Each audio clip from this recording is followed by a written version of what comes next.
Oh, thank you. L'chaim l'vracha, everybody. Today's learning is in honor of the yard site of Yaakov ben Leib Yehuda Halevi, a fellow Levi. Chana's a dear father of blessed memory, who passed away a mere 49 years ago, going into the 50th year. Ooh, that's a long-term memory that she has of her dear father. Neshama should go from strength to strength. He's making a wonderful breakfast here for us. If you want, you can come in. Some of you are in New York or Arizona right now. You can come in. Well, safe, yeah. Okay, Khan is going to even wait for you. L'chaim tis neshama. L'chaim, everybody. L'chaim v'rocha.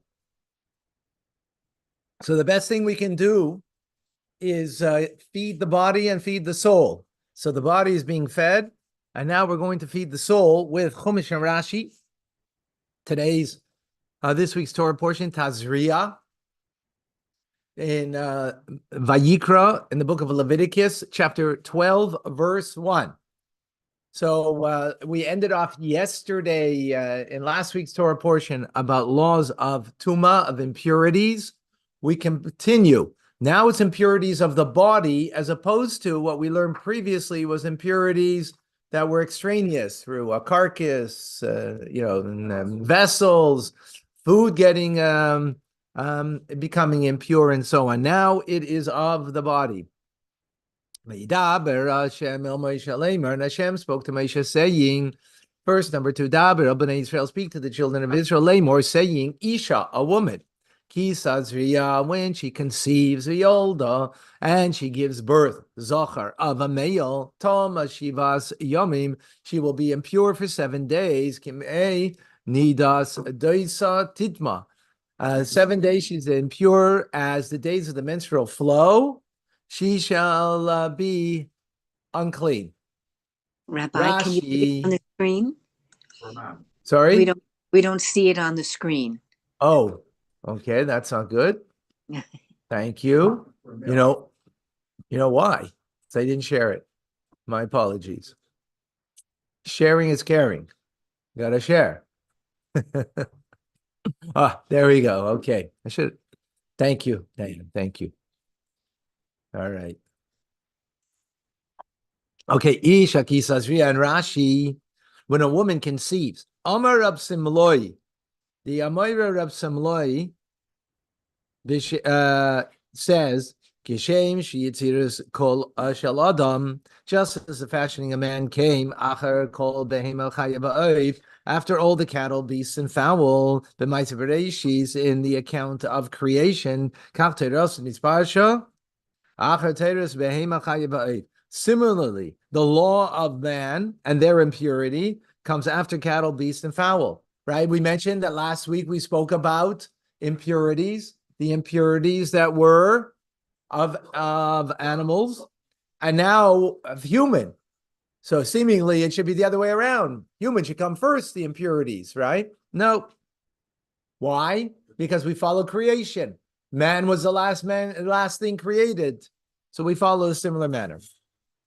Ki Tazria, when a woman conceives, rabbis, this is to include even she gave birth to Shenimcha, that the fetus became dissolved.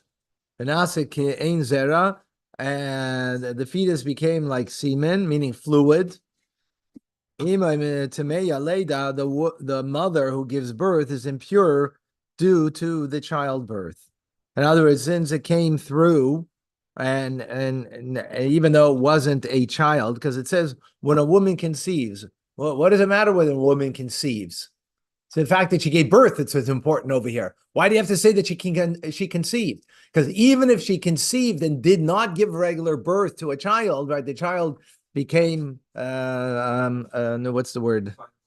Not just viable, but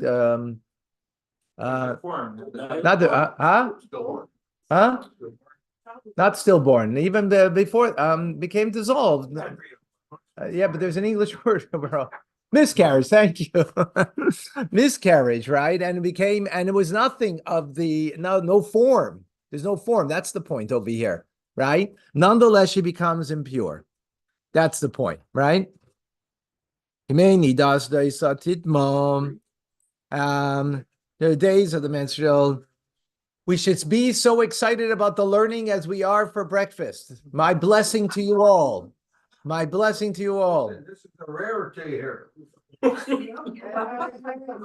No, it's not. We learn every day. And I should be here every day, but I'm not. Yes, I have sometimes. Okay, no, Shimon, what you're going to be saying right now is being heard across the globe, just to let you know. Yeah. So during the days of the menstrual, she becomes impure. This kiseder kol tuma. This is in the order of all impurity. Ha'amura b'nida, that states about a woman in her menstrual cycle. Mitama tumas leda, she becomes impure through the impurity of childbirth. Afila niftach hakever b'loy dam, even if the womb opens up without blood. In other words, we know the law of nida, of menstrual cycle, that she becomes impure. But even if there isn't blood that comes through this, she still becomes impure. Daisa, infirmity. Next Rashi.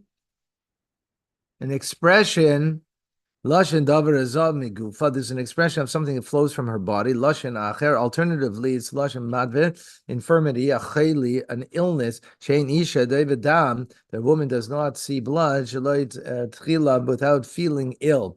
That her head and her limbs become heavy upon her when she is menstruating. So it's a language of infirmity and a language of flowing of blood. The two things come kind of together, that she feels through the menstrual cycle, that her head and limbs become heavy. Okay, verse number 3. And on the 8th day, the foreskin shall be circumcised, right? Because we're speaking about a boy that was born.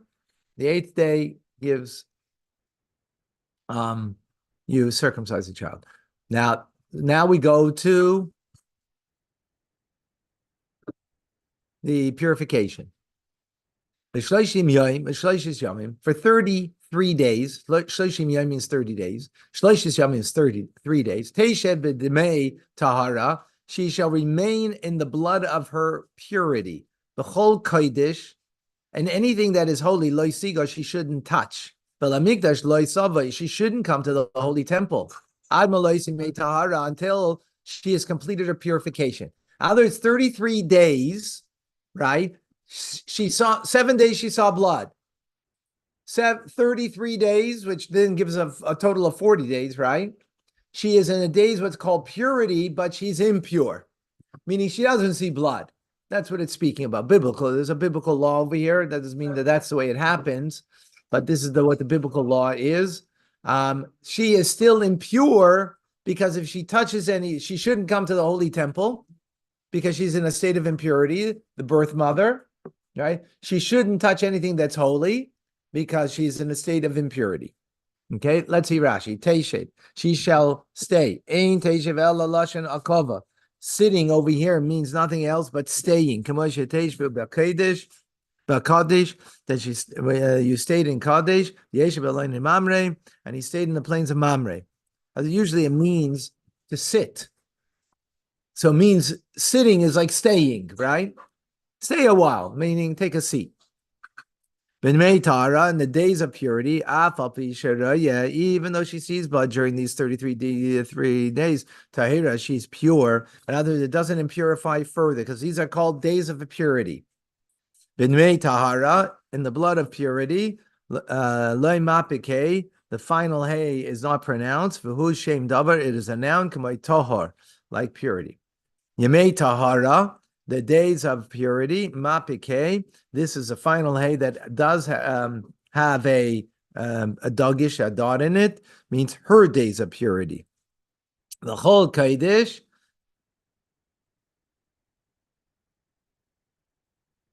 In all of the on all of these days, or anything sacred, the rabbis is a truma. What do you mean in all of the holy? I mean holy, whatever is holy. Why are you saying all?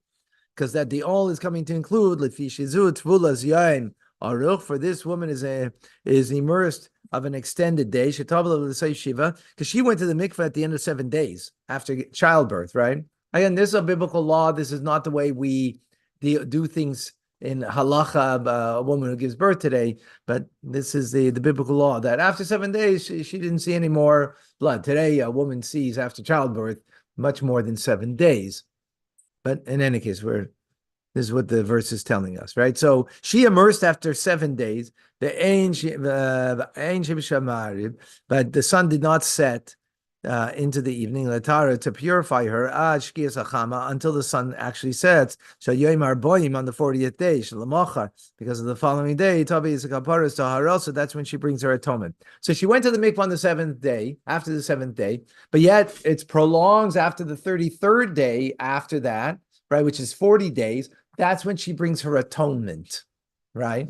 She brings her atonement. Imagine you bring a child into this world and you have to be atoned for it, huh? Yeah, that's another story. We won't go into it now.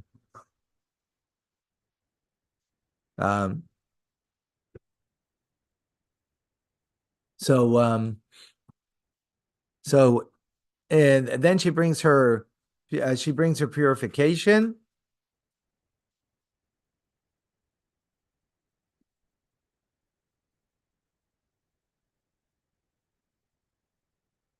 Right. And the purification means what? Now she can go to the Beis Hamikdash. She can eat holy food, right? If she's married to a kohen, right, or a daughter of a kohen. No, married. She's married. She's married. So married to a kohen, right, and so on. Okay, loy siga. She should not touch azhara loichle, a negative commandment for one who eats. Kamei shishnu yavamas, as learned in the tractate Yavamas. And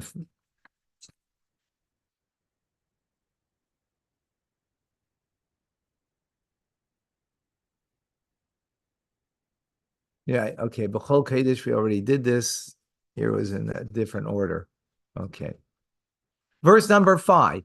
Beam nekeva laid, and if she gives now, that was giving birth to a male. Now, if she gives birth to a female, if she gives birth to a female, v'tom shvuayim kenidasa, she's unclean for 2 weeks. By male, it's 7 days. For female, it's 14 days. Shishim yom v'sheshes yomim, and 60 days after that, and 6 days, meaning 66 and 14, that will give us a total of 80, right? Teshiv de'al demei tahara, she will remain the blood of purity, right? As we learned previously. In other words, any blood that she will see in those 66 days are not considered the blood of impurity. It's called blood, right? It was only for the 14 days. But and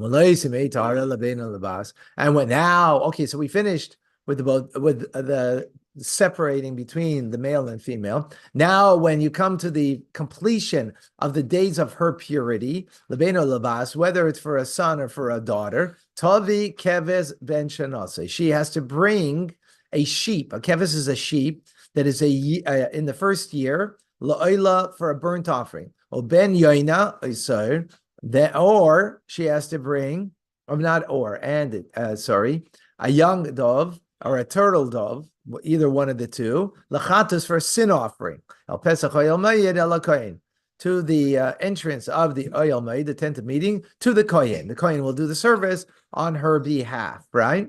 But she has to bring. Why does she have to bring a sin offering? She just brought a child into this world, huh? Because she said, "I'm never going to do this again." And she was very, during the labor process, as God said, it's not going to be easy. She might have said some things that, she needs to bring a sin offering for. I don't know, it's just my personal thought that it's not so sad, but I was always with the impression that she's atoned for because it's a risk to her life giving birth. my thought, not the source.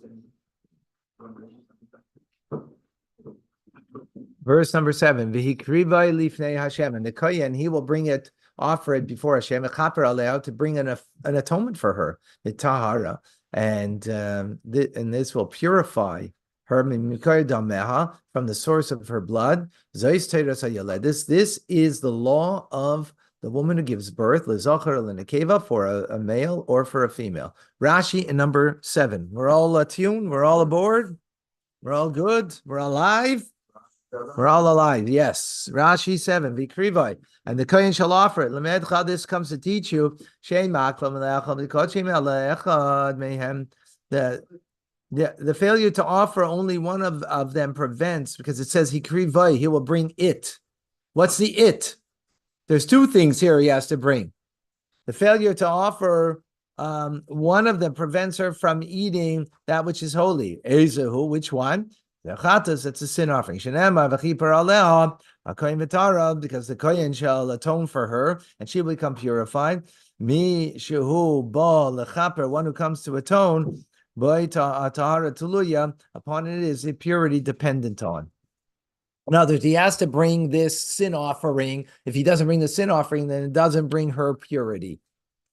Tahara, and she will become purified. Miklal, this implies she'adkan, that until this point, kruya tmeya, that she's impure until this offering is brought. Okay. The Timsa, verse number 8. The Chumash and Rashi are speaking. Shmuel, where's Shmuel? Shmuel, your eyes are on the screen over here, yeah? V'im lo timtza yada, and if she cannot afford, they say that she cannot afford a sheep, she shall take 2 turtle doves, or shnei b'nei yaina, or 2 young doves, or 2 turtle doves, or 2 young doves, b'nei yain, echad la'ila, one for a burnt offering, echad lechatas, and one for a sin offering.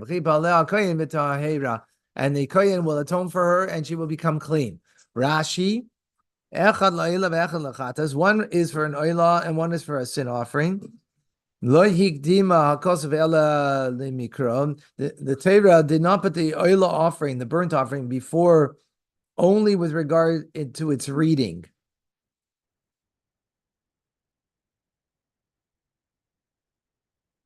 One second.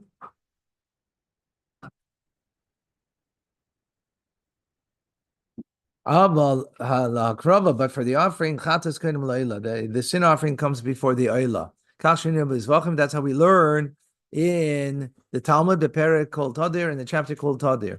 In other words, Rashi is saying over here, because it says first the burnt offering and then the sin offering, right? And the truth is, it spoke about the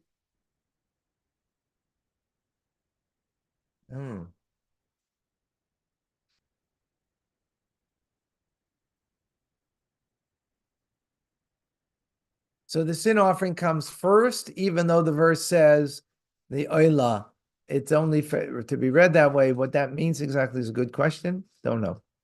Okay, we finished this law. Now we go into another laws, and that's what this parsha is going to deal with. The laws of tsaras, the laws of leprosy, or should we say the skin disease. V'daber Hashem al Moshe l'Aaron le'imar, and Hashem spoke to Moshe and Aaron saying, Adam ki yeh ba'or b'sorai, when a man will have Adam, the highest level of an individual. There's a sikha from the Rebbe on this. Why is it Adam, the highest level? Ki yeh ba'or b'sorai, when he will have on the skin of his flesh, se'es, he will have a se'es, or a sapachas, or baheris, one of these 3 things, and it will be in the skin of his flesh, lenega, for a nega, no, what's the word nega? A lesion. Okay, translates here, lesion, meaning something diseased. Tsaras, of tsaras, El Aaron HaKohen, it should be brought to Aaron the Kohen. Oil El Achad Mibanav HaKohanim, or to one of his sons, the Kohanim. Rashi. In verse number 2, in chapter 13. These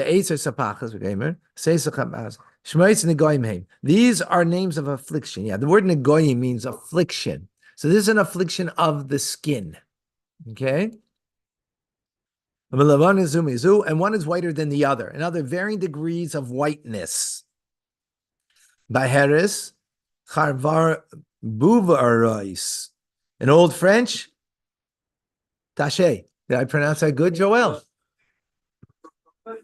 Do I get French citizenship with that? No. Oh.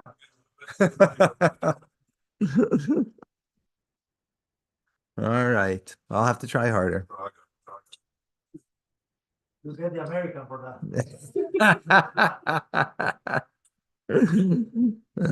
And similarly, Bahir, the related meaning, Bahir, b'shachakim, like a cloudy in the skies. Bahir, yeah, it means it, and it's a cloudy whiteness. Elakayin, El Arain, you have to bring it to Arain. Because there's a cause of heat. This is a decree of the Torah. Shein Tumas and Negoyim, that the affliction of Taras, the Tarasan and their purification, is Ela al Pia Koyin, is only by the word of the Koyin. Right? In other words, why do we do it this way? Just because. Okay? Just because. Ra Koyin. Oh, we have a Koyin over here. Koyin, see. The Koyin shall look. Elanega, to the affliction, Ba'or habasar, in the skin of the flesh, the Se'er Anega, and the hair of the affliction, Hafach Lavan. Oh, so remember, there was some kind of white affliction, and then the Kohen takes a look at it and says, oh, it turned white. Right? It turned white. Omara Hanege Amok, and the appearance of this affliction is deep. Ba'or habasarai, in the skin of the flesh. Nege Tarasu. That is called an affliction of Taras. And the Kohen has to see it. And what do you mean he has to see it? He has to pronounce it that it is unclean. Right? Rashi in verse number 3. So the hair in the affliction has turned white. First, it was black. And now there's the hair in this lesion or this affliction, whatever term you want to use, right? There was some kind of lesion, some kind of affliction on the skin. There was a black hair there, and then it turned white. Okay? The Kohen sees that. What does he do? Declares that person impure with the skin disease called tsaras. Continue with Rashi. So then it first was black, and turned white. Inside the afflicted area, and it says hair. It doesn't say, and the minimum amount is 2 hairs. In other words, 1 hair is not sufficient. Kaseyar means a group of hairs, as distinct to 1 hair. So what's the group? Minimum group is 2. Thank you. Amuk ma'ar b'sarei, and it's deeper than the skin of the flesh. Kol mare lavan, any white appearance, anything that looks white, amuku, and is deep, appears deeper than something that than something dark next to it. Kimare chama, like the appearance of the sun, a surface that reflects the light of the sun. Amuka mean Hatzel is deeper than the shade. Okay, so in other words, if it was shade looking, it wouldn't be as deep looking as this is white looking. I say, and he will pronounce him to be impure. And he will say, Tameyata. He has to verbalize it and say, you are impure. Sheseir lavan, for the white hair, simin tuma, who is a sign of impurity. Why is that? called Gzeres HaKosuf, which means a decree of the verse. In other words, this is not a logical thing, right? It is a spiritual malady, as we will learn later, has to do with what? Anybody? Lashon hara, right? About speaking ill about somebody. That this is, the affliction. L'chaim. Verse number 4.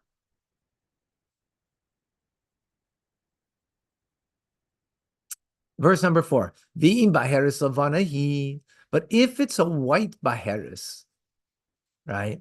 So we were just talking about the nega turned from, there's a lesion, right? It's white. And it turned now from a white hair to a black, from a black hair to a white hair, right? Now, if it's a white baheris on the skin, lavanahi, ba'or b'sarai, v'omuk, and it's deep, the ein mareha mina or, but it doesn't look deeper than the skin.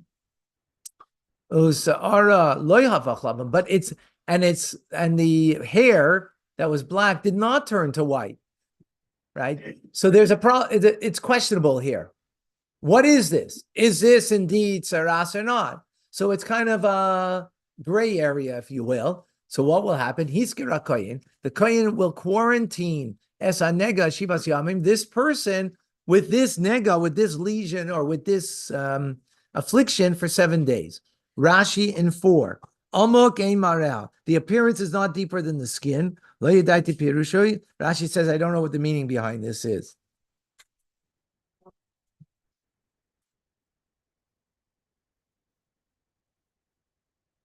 Rashi, not clear. Because what's the issue over here? There is a lesion. There is something there. But the black hair remained black and didn't turn. So we now have to wait and see what will become of it, right? V'hisgir, and the kohen shall close him off. Yasgirenu b'bayis echad, he shall confine him in a house. V'lo yira, and he should not appear before the kohen ad soif hashvua, until the end of a week.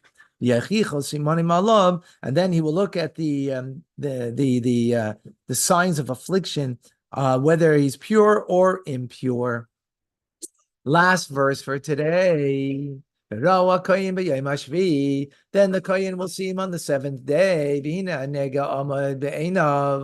And behold, the lesion or the affliction has remained the same in its appearance. Like palsa, it did not spread on nega, or it didn't spread the lesion in his skin. So the kohen now will quarantine him for a second 7 days. Rashi, last Rashi for today, be'enav, in its appearance, be'mareh or b'shi'urin harishain. Be'enav does not mean over here in his eyes, but in its original appearance and size.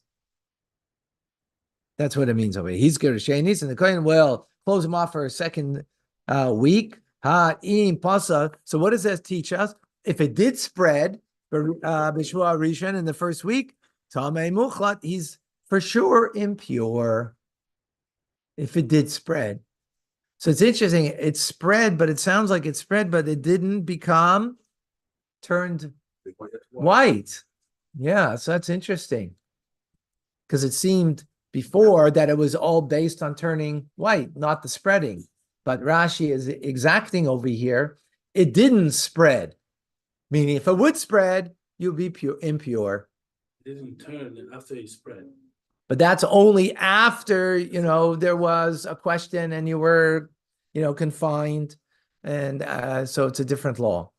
As we said, these laws are all, what do we call them? Well, it's biblical law, that's for sure. But they're a chayk.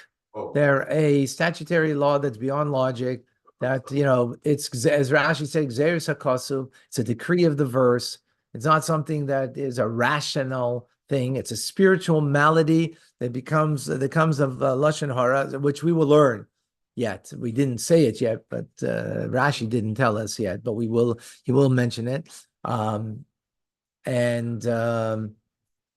It's, where do you have that if you did something wrong, that you get a physical malady that is so clear in a person's life. You don't have that, right? Right? You have that and anything else? Right? Yeah. Someone went and hit somebody, God forbid. Do they get a malady because of that? No. But if you spoke Lashon Hara, you do. Today we don't have tzaras. We don't have this today, right? Because we're not so spiritually attuned to the truth of these of the divine will, and therefore this is not something that we have today. But the message we do. Yes. Do other nations acquire this? No, this is only to the Jewish people. You know why? Because only the Jewish people are Adam. Why are only the Jewish people Adam? Who remembers? Remember, it said here Adam, right? That's the highest level there is of a human being, is Adam. And only a Jew is considered an Adam. There's Adam, there's Ish, there's Gever, and Enosh. The word Adam is the only word that there isn't a plural to it. When you say plural of man, you don't say Adamim. Adam is the plural. Why? Because the Jewish people are singularly one with God, one with each other. Therefore, when a Jew speaks Lashon Hara, that brings a malady, because what did you do? Separate yourself from the oneness that you have with every Jew by speaking Lashon Hara on another Jew. So therefore, Adam, that's who it's referring to. The Jew who is uniquely bound up with every other Jew. Now he spoke Lashon Hara. That person is going to get now this disease. A non-Jew won't get it because they're not bound up in one with each other, right? No other nation makes that we're bound up intrinsically as one. Canadians are bound up by geography. Brits are bound up by geography, by history, by culture. But those are extraneous things. They're not inherently one. You're not inherently one with every Brit. Not inherently one with every Canadian. You are by culture. Okay, but I have a different culture, so I'm not connected to you, right? But Jews are inherently connected. They are only the ones who could be Adam then. What about this Naaman? You say, by Birkas Chayhav, he was cured from his tzaras. Was he a Jew? He was in the enemy army of Naaman. By Birkas Chayhav. I don't know. All right. I don't know. Anyways, folks, we'll see you by Tanya shortly. Thank you for joining.